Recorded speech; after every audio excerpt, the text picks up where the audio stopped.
Hello friends, welcome to center study. आज की इस वीडियो में हम बात करने जा रहे हैं सीटेट पेपर 1 21 दिसंबर 2021 को जो ऑनलाइन हुआ है, लैंग्वेज 2 उर्दू की। तो यहाँ पर हम अपने लैंग्वेज 2 उर्दू की बात करेंगे। तो आइए स्टार्ट करते हैं हमारी वीडियो।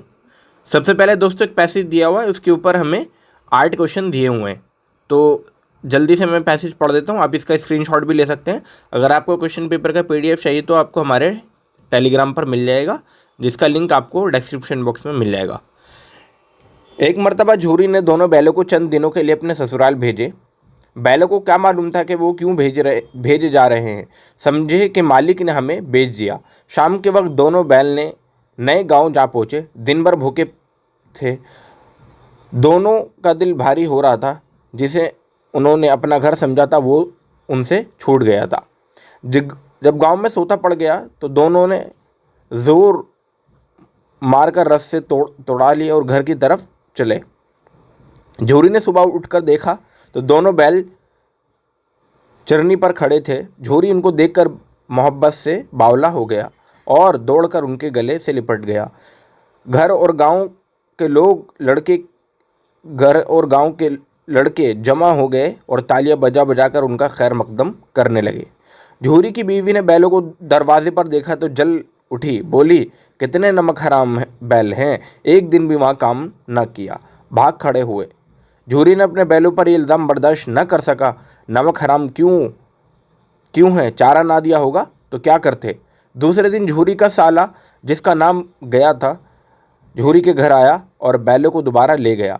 शाम को घर पहुंचकर गया ने दोनों को मोटी रस्सियों से बांधा और फिर वही खुश्क भूसा डाल दिया। तो दोस्तों ये आपको पैसे दिया हुआ है, इसके ऊपर क्वेश्चन है, झूरी ने अपने बैल कहाँ भेजे, जंगल में, ससुराल में, कांजी हाउस में या खेत में। तो दोस्तों इसका आपको सबसे पहले ही लाइन में आंसर मिल जाएगा, जब यहाँ पे हमने पढ़ा था कि झूरी ने अपने बैल कुछ दिनों के लिए अपने ससुराल भेज दिए, यानी कि ससुराल भेजे उन्होंने अपने बैल को। तो ऑप्शन नंबर 2 इसका दोस्तों हमारे यहाँ पे सही हो जाएगा। क्वेश्चन नंबर 2, गया के घर भेजे जाने पर बैलों ने क्या समझा। मालिक ने उन्हें भेज दिया, मालिक ने नाराज़ होकर भेजा है, मालिक ने उन्हें सज़ा दी है, मालिक ने सैरो तफरी के लिए भेजा है। तो दोस्तों इस क्वेश्चन का भी आंसर आपको पैसेज की लाइन में मिल जाएगा कि गया ने ये सोचा कि मालिक ने हमें भेज दिया, मालिक ने हमें भेज दिया, जहाँ पे मैंने अंडरलाइन किया है। तो मालिक ने हमें भेज दिया का मतलब है ऑप्शन नंबर आपका फर्स्ट यहाँ पे ठीक हो जाएगा। दोनों बैल किस वक्त रस्सी तोड़ाकर घर की तरफ चले। जब घर वाले सोने चले गए, रात को जब गांव में सोता पड़ गया, सुबह के वक्त जब सब उठ गए, या शाम के वक्त जब अंधेरा छाने लगा। तो ये भी आपको पैसेज में मिल जाएगा। देखते हैं पैसेज में, जब गांव में सोता पड़ गया तो दोनों रस्सी तोड़ाकर घर की तरफ चले, यानी कि गांव में जब सोता पड़ गया था। ऑप्शन नंबर इसका दोस्तों आपका जो सही है वो ऑप्शन नंबर 2 हो जाएगा। अब क्वेश्चन नंबर 1, 2, 4 की तरफ चलते हैं। बैलों को देखकर झूरी ने उनके साथ क्या किया। उनको चारा खाने को दिया, उनको बुरा भला कहने लगा, दौड़कर उनके गले से लिपट गया, या वह उनको देखकर डंडा लेकर दौड़ा। तो दोस्तों ये तो आपको दिया हुआ भी है कि उन्होंने पैसेज में ही दिया हुआ है। चौथी लाइन में जब आप पढ़ोगे तो वहाँ पर क्लियर मेंशन है कि वो जो झूरी है उनकी तरफ दौड़कर उनसे लिपट गया था। तो ऑप्शन नंबर 3 इसका दोस्तों सही हो जाएगा। झूरी ने बीवी को चिढ़ाते हुए बैलों से मुताल्लिक क्या कहा, यानी कि जब उसकी बीवी ने कहा कि कितने नमक हराम बैल है, एक दिन भी वहाँ काम ना किया, तो उसके बाद झूरी ने कहा क्या, उन्होंने कहा था कि वहाँ चारा ना डाला होगा इसीलिए। तो देखभाल की जाती तो क्यों भागते, ये तो नहीं कहा। चारा मिलता तो क्यों भागते, बिल्कुल ठीक है दोस्तों, ऑप्शन नंबर 2, यानी कि उन्होंने ये कहा था कि चारा मिलता तो क्यों भागते। और ये आपकी लास्ट 3rd लाइन में पैसेज की दिया हुआ है। झूरी का साला जब उन्हें दोबारा ले गया तो उसने बैलों के साथ क्या किया। दोनों को अलग अलग बांध दिया, दोनों को बहुत चारा दिया, दोनों को खूब प्यार किया, दोनों को मोटी रस्सियों से बांध दिया। तो ये भी आपको पैसेज में मिलेगा। मैं आपको पैसेज में दिखा देता हूँ। घर आया, दोबारा ले गया, शाम को घर पहुंच गया, दोनों को मोटी रस्सी से बांधा और फिर वही खुश्क भूसा डाल दिया। यानी कि दोनों को मोटी रस्सी से बांधा दोस्तों। तो मोटी रस्सी का मतलब आपका ऑप्शन नंबर यहाँ पे जो करेक्ट है वो आपका ऑप्शन नंबर 4 करेक्ट हो जाएगा दोस्तों। दोनों को मोटी रस्सियों से बांध दिया। 127 गांव का मुतज़ाद क्या है? शहर, देहात, ज़िला या कस्बा। तो ये आपको मालूम ही है कि गांव का मुतज़ाद होता है, अपोजिट वर्ड होता है शहर। गरीब की जमा क्या है? गरीब की यानी कि आपको प्लूरल फॉर्म पूछी गई है, अगरबा, गरीबों, गरबाओं या गरीबीन। तो आपको ये भी मालूम होना चाहिए या मालूम होगा, इसकी जमा जो है आपकी गरीबों हो जाएगी, ऑप्शन नंबर 2। तो ये थे हमारे पहले पैसेज से जो 8 क्वेश्चन पूछे गए। अब हम चलते हैं दोस्तों अपना दूसरा पैसेज जिसमें 129 से 135 तक के क्वेश्चन दिए हुए हैं। तो आइए स्टार्ट करते हैं। मादा तीतर का अगर कभी किसी इंसान या ऐसे जानवर से सामना हो जाए जिससे बच्चों को ख़तरा हो, यानी कि जिससे उसके बच्चों को ख़तरा हो, तो वो मुंह से एक तेज़ सीटी की आवाज़ निकालती है। यह दरअसल ख़तरे की घंटी होती है जिसे सुनकर बच्चे जहां उस जगह से 1 इंच भी हिले बगैर एकदम ज़मीन से चिपक कर अपने आप को छुपा लेते हैं। उसके बाद मादा तीतर बच्चों को वहीं छोड़कर उस जगह से हटना शुरू कर देती है। वो वहाँ से उड़ती नहीं है और ना ही तेज़ी से भागती है, बल्कि इस तरह जाहिर करती है कि जैसे कमज़ोर और चोट खाई हुई है। वो अपना बाजू लटकाकर दुश्मन को ये कराने की कोशिश करती है कि वो ज़ख्मी है, उड़ नहीं सकती है। इस तरह जब दुश्मन अपने पीछे लगाए बच्चों की जगह से काफ़ी दूर लेकर आ जाती है, फिर अचानक फुर से उड़कर दूर चली जाती है। तो ये पैसेज है। इसके ऊपर मादा तीतर सीटी की आवाज़ कब निकालती है? जब उसके बच्चे को खतरा हो, जब उसको शिकारी दिखाई दे, जब वो तकलीफ़ में होती है, जब वो दुश्मनों में घिर जाती है। तो दोस्तों ये पूरा क्लियरली मेंशन है पहली ही लाइन में। जब मादा तीतर अगर कभी किसी इंसान या जानवर से ऐसा सामना हो जाए जिससे उसके बच्चे को ख़तरा हो, तो एक तेज़ सीटी की आवाज़ निकालती है। यानी कि जिससे उसके बच्चे को ख़तरा हो। आपका जो करेक्ट ऑप्शन है दोस्तों 1 ही हो जाएगा। फिर बढ़ेंगे क्वेश्चन नंबर 130 में। तीतर के बच्चे सीटी की आवाज़ सुनकर क्या करते हैं? वो झाड़ियों में खामोश खड़े हो जाते हैं, वो ज़मीन से चिपक कर अपने आप को छुपा लेते हैं, वो भागना शुरू कर देते हैं, या वो ज़ोर ज़ोर से रोना शुरू कर देते हैं। तो ये भी पैसेज की सेकंड लाइन में आपको मिल जाएगा। बच्चे जहाँ होते हैं 1 इंच भी ज़मीन से चिपक कर अपना आप को छिपा लेते हैं, यानी कि ज़मीन में वो चिपक जाते हैं और अपना आप को छिपा लेते हैं। और इसका जो सही ऑप्शन है दोस्तों, तो ऑप्शन नंबर 2 इसका करेक्ट हो जाएगा। मादा तीतर बच्चों को छोड़कर क्या करना शुरू कर देती है? तो ये पैसेज की थर्ड लाइन में आप पढ़ोगे। जब पैसेज की थर्ड लाइन आप पढ़ोगे तो वहाँ पर क्लियर मेंशन है, क्या मेंशन है कि वो धीरे धीरे पीछे हटना या आहिस्ता आहिस्ता पीछे हटना शुरू कर देती है। तो इसीलिए इसका जो करेक्ट ऑप्शन है दोस्तों, ऑप्शन नंबर 1 ही इसका सही हो जाएगा। वो पीछे हटना शुरू कर देती है। 132 में चलते हैं। वो दुश्मनों को क्या दिखाने की कोशिश करती है? अब वो क्या दिखाने की कोशिश करती है? वो दिखाने की कोशिश करती है कि वो ज़ख्मी है, उड़ नहीं सकती, वो कमज़ोर है और भाग नहीं सकती। वो दुश्मन को डराने की कोशिश करती है, वो होशियार है, उड़ सकती है। तो ये पैसेज की सेकंड लास्ट लाइन में आपको दिया हुआ है। यहाँ पे देखिए, मैं अंडरलाइन कर देता हूँ।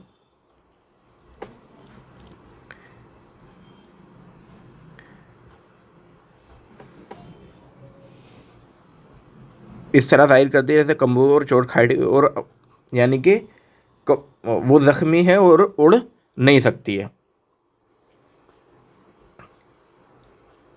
तो इसका दोस्तों जो सही ऑप्शन है वो आपका ऑप्शन नंबर जो है,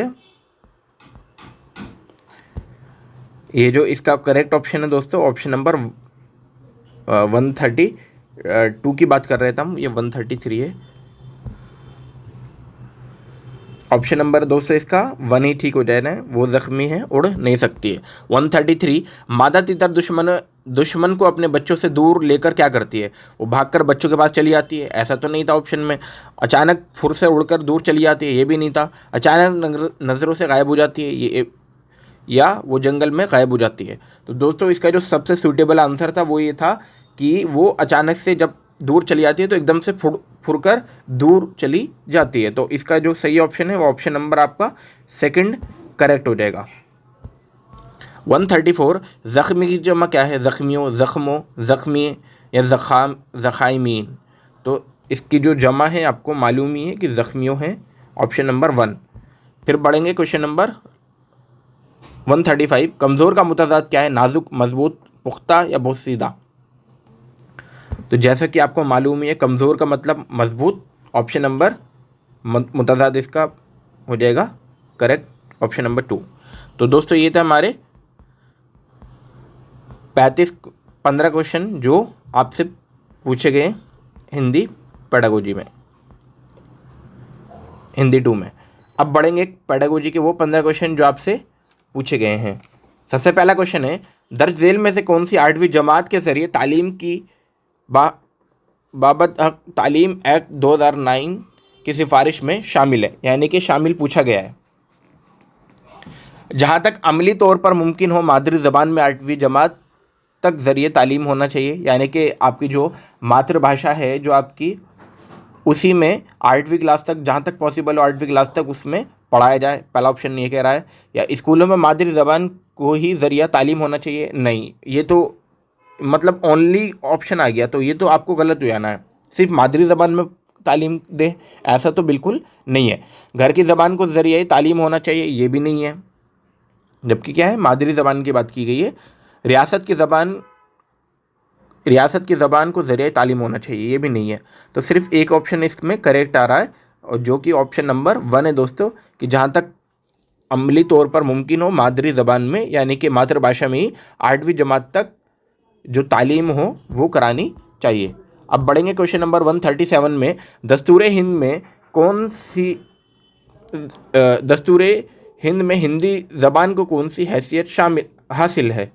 तब कौन सी हैसियत हासिल है हिंदी को? ये आपकी राजभाषा है, जिसको हम सरकारी भाषा के नाम से भी जानते हैं। और तो इसीलिए जो इसका करेक्ट ऑप्शन है दोस्तों, ऑप्शन नंबर सेकंड ठीक हो जाएगा। 138 में चलते हैं। अब आमोजिश में ज़बान की मरकज़ियत का मतलब है। अब ज़बान की मरकज़ियत का क्या मतलब है आमोजिश में, सीखने में? दूसरे मज़ामीन के आमोजिश में ज़बान का एक रोल होता है, या ज़बान की आमोजिश में मज़ामीन के मवाद का मरकज़ियत हासिल होती है। ज़बान और मवाद की आमोजिश अलग अलग होती है। अलग अलग तो दोस्तों नहीं होगी, ये तो गलत है, इंटरकनेक्टेड होती है। तो किसी ज़बान के मवाद को पढ़ाने वाले को ज़बान की तरफ बिल्कुल तवज्जो नहीं देना चाहिए, बल्कि ये तो गलत ही बोल दिया, बल्कि देना चाहिए। अब बचा हमारा पहला दूसरा ऑप्शन, ज़बान की आमोजिश में मज़ामीन के मवाद की मरकज़ियत हासिल होती है। ये भी आपका यहाँ पे इतना सूटेबल नहीं है, मतलब इसका आंसर ऑप्शन नंबर 1 है। 139 में नज़्म या शायरी की तदरीस के वक्त उस्ताद को तवज्जो देनी चाहिए। अब किस पे तवज्जो देनी चाहिए? नज़्म शायरी से महफूज होने और उसकी तहसीन पर, या ज़ख़ीरा अल्फाज और लुग़त से रुजू करने पर, या क़वाइद और उसूलों के इस्तेमाल पर, या तहरीर के फ़रोग़ पर। यहाँ पर ये बताया, यहाँ हमसे ये पूछा गया है कि सबसे मतलब तवज्जो किस चीज़ पे देनी चाहिए। तो सबसे ज़्यादा जो तवज्जो देनी चाहिए वो है नज़म या शायरी से महफूज होने पर, यानी कि नज़म या शायरी जो भी आप पढ़ा रहे हैं वो महफूज रहें और उसकी तहसीन भी महफूज रहे। तो ऑप्शन नंबर 1 दोस्तों इसका सही हो जाएगा। अब 140 में चलते हैं। इक़्तिबास या मज़मून लिखते वक्त तलबा मुख्तलिफ मराहिल से गुज़रते हैं। कोई मज़मून लिख रहे हैं, कोई टॉपिक लिख रहे हैं, तो अलग अलग मराहिल से वो गुज़र रहे हैं। वो ख़यालात इकजा करते हैं, खाका तैयार करते हैं, पहले मसूदा तैयार करते हैं और उसको फिर पुरमुग्ज़ बनाते हैं, और फिर आखिरी मसूदा तैयार करने के लिए उसको एडिट करते हैं। लिखने के इस तरीक़ाकार को क्या कहते हैं? अब लिखने के इस तरीक़ाकार को क्या कहेंगे? लिखने का माहुसल तरीका, लिखने का अमली तरीका, लिखने का या तफ़क्री तरीका, या लिखने का तलबा को तलबा को मरकूज़ तरीका। तो दोस्तों इसको कहते हैं हम लिखने का अमली तरीका, यानी कि ऑप्शन नंबर सेकंड इसका सही हो जाएगा। 141 में चलते हैं। माहिर लिसानियात के मुताबिक दर्ज झेल में से कौन से बयानात दुरुस्त हैं। यहाँ पे हमें बताना है कि कौन से सही है। ज़बान के इक्तिसाब फितरी और तहतुल शूरी अमल है। दोस्तों ये तो बिल्कुल ठीक है, ये पहली स्टेटमेंट आपकी ठीक आ रही है। ज़बान की आमोजिश दानिशा और शऊरी अमल है, ये भी ठीक है, यानी कि पहली और दूसरी स्टेटमेंट ठीक हो गई। ज़बान की आमोजिश फितरी और तहतुल फितरी तो नहीं है, इसलिए गलत हो जाएगी। ज़बान का इक्तिसाब दानिशा और ये भी आपकी गलत है। तो यहाँ पे सिर्फ 2 स्टेटमेंट आपकी सही आ रही है, इसीलिए जो इसका करेक्ट ऑप्शन होगा ऑप्शन नंबर 1 हो जाएगा। पहली और दूसरी स्टेटमेंट दुरुस्त है, यानी कि सही है।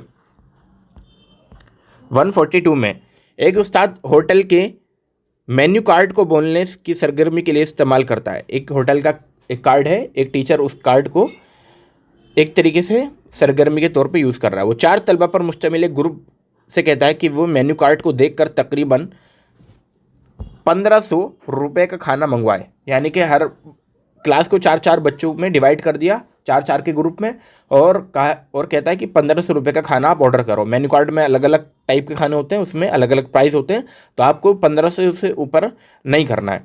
उस्ताद का मकसद तलबा को बोलना सिखाना और तरसीली महारत की हिकमत अमली बताना है।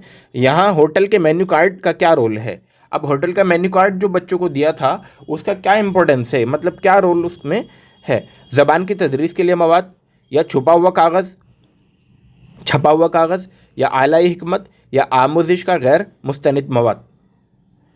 तो दोस्तों इसका जो सही ऑप्शन है, इसका सही ऑप्शन है आपकी ज़बान की तदरीस के लिए वे मवाद हो जाएगा, यानी कि आपका एक तरीके से जो आप इंग्लिश में कहते हैं टीचिंग लर्निंग मटेरियल जो होता है, टीचिंग लर्निंग मटेरियल जिसको हम शॉर्ट में TLM के नाम से भी जानते हैं, टीचिंग लर्निंग मटेरियल।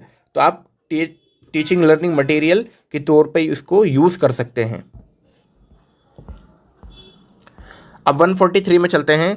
उस्ताद तलबा की गुज़िश्ता एक माह की तहरीरी गलतियों को यकजा करता है, यानी कि एक उस्ताद है जो एक टीचर है, बच्चों की गलतियों को क्या करता है, यकजा करता है, इकट्ठा करता है, और तलबा को बग़ैर बताए, यानी कि एक ही स्टूडेंट की उसकी गलतियों को किसने मतलब सारे स्टूडेंट की एक जो गलतियां हैं वो ये गलतियां किस ने की हैं उन पर बहस के लिए एक सेशन मुनक्कद करता है, यानी कि क्लास में कौन कौन सी गलतियां किस बच्चे ने की है, पहले तो टीचर वो उसको नोट डाउन कर लेता है और फिर गलतियां सिर्फ बताता है और ये नहीं बताता कि किस किस ने की है, और एक सेशन ऑर्गेनाइज करता है। उस्ताद के इस अमल को क्या कहा जाएगा। गलती को तजज़िया, फीडबैक की फ़राहमी, तहरीर का तयन कदर, या पूरी क्लास पर मुश्तमिल बहस। अब ये क्या कहलाएगा, ये फीडबैक जो मतलब एक तरीके से सेशन जो रखा है वो बच्चों को क्या दे रहा है, फीडबैक फराहम कर रहा है। फीडबैक से क्या होगा, बच्चा खुद की गलतियों को आसानी से वहाँ पे नोट समझ पाएंगे कि हाँ ये गलती मेरे से हुई थी, पहले उन गलतियों को एक्सेप्ट करेंगे जिससे उनको फीडबैक आसानी से मिल जाएगा। तो फीडबैक की वो फराहमी बच्चों को करा रहा है, ऑप्शन नंबर सेकंड। 144 सातवीं जमात की ज़बान की उस्तानी कीर्ति अपने तलबा से किताब पर शामिल नज़म के मुमासिल एक दूसरी नज़म तलाश करने, फिर उस नज़म की लफ्ज़ियात और मानी पर गौर करने और आम ज़बान में तामुल के लिए कहती है। तलबा फिर अपनी मुतल्लिक़ा ज़बानों में उस नज़म को एक चार्ट पर लिखकर पूरी क्लास के लिए डिस्प्ले या पूरी क्लास के डिस्प्ले में लगा देते हैं। यहाँ ज़बानों की अहमियत को तस्लीम करने के लिए उस्तानी ने कौन सी हिकमत अमली इख्तियार की है। ज़बान के फ़रोग़, बहुत सी ज़बान बोलने की हिकमत अमली, कसीर लिसानियात बतौर हिकमत अमली, या लिखने का फ़रोग़।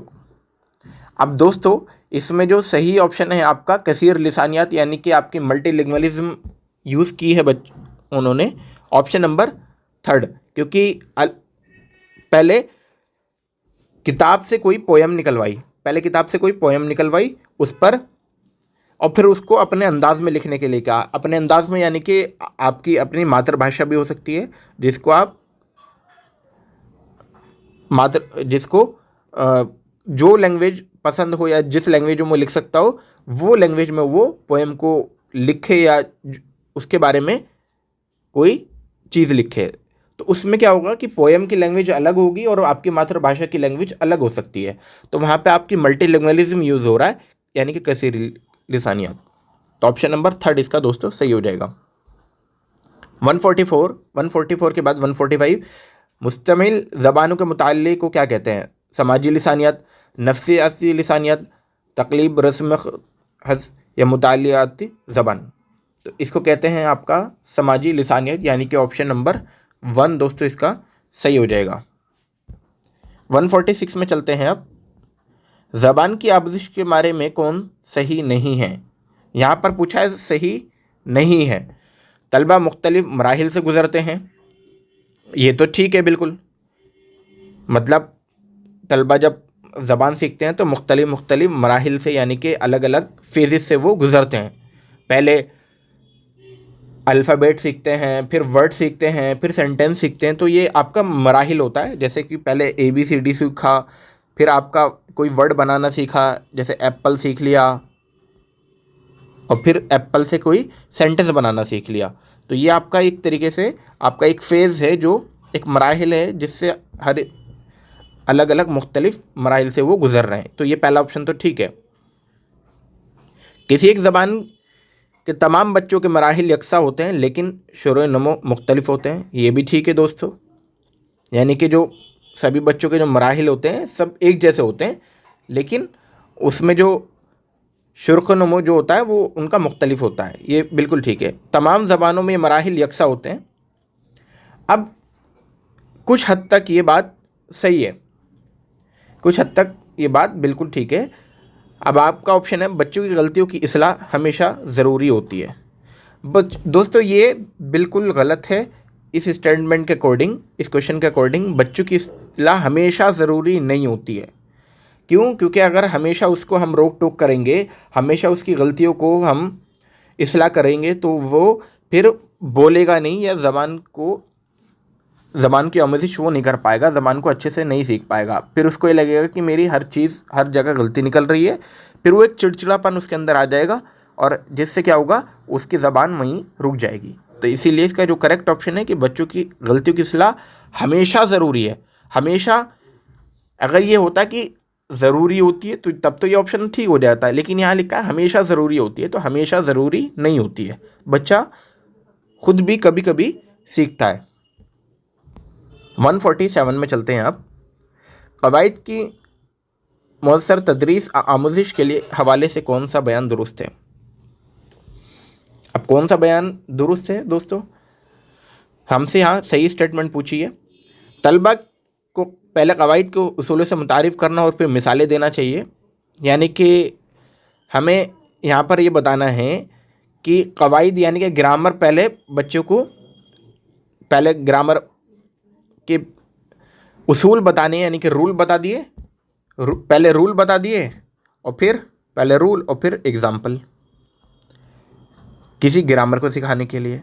और ये कहाँ की बात चल रही है? तो और उसके बाद तलबा को बहस में ज़्यादा से ज़्यादा कवायदी मश्क को नोटिस। अब मश्क को नोटिस ये तो दोस्तों बिल्कुल गलत हो जाएगा, क्योंकि मश्क कराना यानी कि एक तरीके से रट्टाफिकेशन करना है, और रटाना हमें बच्चों को नहीं है। तलबा को दरस किताब के कवायद शिक की मश्क करनी चाहिए। अब यहाँ भी मश्क का ऑप्शन आ गया। फिर उसके बाद उस्ताद की वजाहत करे और इस्तेमाल करके बताए। अब उस्ताद नहीं करे इस्तेमाल, कौन करे? बच्चा खुद इस्तेमाल करे, जिससे वो डाइवर्जेंट थिंकर बने। तो उस्ताद ना करके बच्चे को मौका देना चाहिए। तलबा को कवायद की तदरीस में ज़रूरी नहीं होती है, वो अपने अंदाज में सीखते हैं। अब ये तो आपका गलत ही है, यानी कि ग्रामर तो बहुत ज़्यादा ज़रूरी होती है और वो अपने अंदाज में सीखते हैं, यानी कि ये ऑप्शन आपका गलत है। सिर्फ एक स्टेटमेंट यानी कि पहली वाली सही हो रही है। तो दोस्तों इसका जो सही ऑप्शन है, स्टेटमेंट जो पहली करेक्ट है, ऑप्शन नंबर 3 में है। तो ऑप्शन नंबर 3 इसका दोस्तों सही हो जाएगा। तो सबसे पहले रूल और फिर एग्जाम्पल। अब 148 में चलते हैं। ज़बान का मिसाली निसाब मुश्तमिल होता है काम किस पर? तदरीस व आमिश के मकासद मवाद अमल और अंदाज़ क़दर पर। ज़बान की तदरीस के मकासद तरीक़ाकार और तयन क़दर पर, या ज़बान की तदरीस व आमोज़िश के इक़दार अमल और इम्तिहान पर, या स्कूल के नज़रियात तदरीस और आमोज़िश पर इम्तिहान पर। इसका सीधा सीधा आप ऑप्शन समझ भी गए होंगे कि जो ज़बानी मिसाली निसाब जो होता है वो तदरीस और आमोज़िश के मकासद मवाद और अमली अंदाज पर मुश्तमिल होता है। ऑप्शन नंबर 1 इसका सही हो जाएगा। सेकंड लास्ट क्वेश्चन इस वीडियो का, उस्ताद अपने तलबा से दो दो के जोड़ों में किसी एक इक़्तिबास के एक जुमले को बारी बारी पढ़कर सुनाने और दूसरे जुमले पढ़े हुए जुमले को नोट करने के लिए कहता है। यानी कि दो दो के जोड़े बना दिए और एक कोई वर्ड है या कोई एक जुमला है जिसे बारी बारी पढ़कर सुनने और दूसरे के पढ़े हुए जुमले को नोट करने के लिए कहता है। यानी कि जो दो दो के अलग अलग जोड़े जो है उन्होंने जो जुमले बनाए हैं उनको नोट करने के लिए वो कहता है। फिर तहरीर करदा जुमलों का छिपे हुए इक़्तिबास से तक़ाबुल करने के लिए कहता है। इस हिकमत अमली को आप क्या कहेंगे? बाहमी इमला, ग्रुप में किया जाने वाला इमला, या जोड़ों में किया जाने वाला काम, या महारतों का निज़ाम। तो इसको कहेंगे दोस्तों बाहमी इमला, यानी कि जो आपका एक साथ मिलके जो इमला का होता है उसे हम बाहमी इमला के नाम से जानते हैं। वीडियो के लास्ट क्वेश्चन में, पढ़ना क्या है? हुर्फ और अल्फाज की सराहत, दिए गए मतन से मानी अख़ज़ करना, या मुश्किल अल्फाज के मानी मालूम करना, या आखिरी ऑप्शन है आवाज़ और अल्फाज की मदद से काम करना। तो पढ़ना क्या है? दिए गए मतन से मानी अख़ज़ करना, यानी कि ऑप्शन नंबर दोस्तों इसका सेकंड ठीक हो जाएगा। तो दोस्तों ये थे हमारे 30 क्वेश्चन जो सीटेट पेपर 1 लैंग्वेज 2 उर्दू में पूछे गए। अगर आपको इस टाइप की और लैंग्वेज के क्वेश्चन पेपर का सॉल्यूशन चाहिए तो आप हमारे चैनल से लगातार जुड़े रहें। आने वाली वीडियोस में हम और भी क्वेश्चन पेपर को सॉल्व कराएंगे और आने वाली वीडियोस में हम वो 100 क्वेश्चन जो सीटेट हर बार पेपर में आपसे ज़रूर पूछता है वो हम सॉल्व कराएंगे। तो आप लगातार हमारे चैनल से जुड़े रहें और हमारे चैनल को सब्सक्राइब कर बेल आइकन को भी ज़रूर दबाएं। आपका वीडियो में लगातार बने रहने के लिए बहुत बहुत शुक्रिया।